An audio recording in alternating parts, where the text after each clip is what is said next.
Okay, I'm going to ask you a couple questions here. You can tell me whether I'm out of line or not. But have you ever thought about when you're reading these reviews or you're watching YouTube on review on one of the motorcycles, do you ever wonder what they really mean? When they say a bike is pretty fast for something like, a Harley, are they really saying it's pretty fast, or are they really saying it's pretty slow?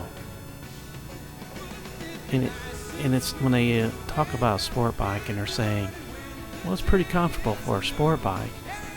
What does that mean? You can ride it 20 minutes, you got to get off? I don't understand that.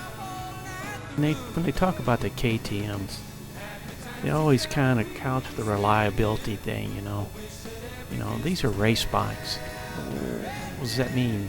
They're not any good? What's the expectation? Is it going to fall apart after 100 miles? You got to check the valves every 2,000 miles? What is it?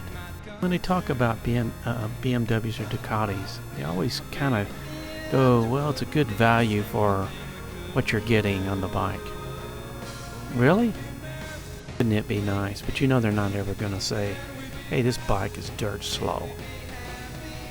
And they're not going to say, this bike's so uncomfortable you can't ride it for more than 20 minutes. They're not going to say it vibrates so bad that it shakes the fillings out of your teeth. They're not going to mention the heat coming out of this thing is going to bake you.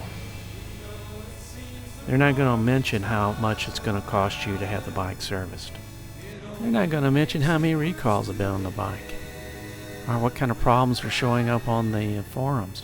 There's some pretty good reviewers out there, and I watch quite a few of them, and I don't have any bones to pick with anybody here in particular, but it seems like the big boys, they really have to be careful with the words. They always accentuate the positive and minimize the negative. And when they review the motorcycles, the new improved models for this year, how come it's only then we hear about all the problems that they didn't mention about the last year's model? How come? These are some of the things I think about when I see some of the YouTube videos and read some of the articles. How about you? What do you think about it? Join me and my friends at Flat Cap Cafe Racer for riding and racing. Please subscribe.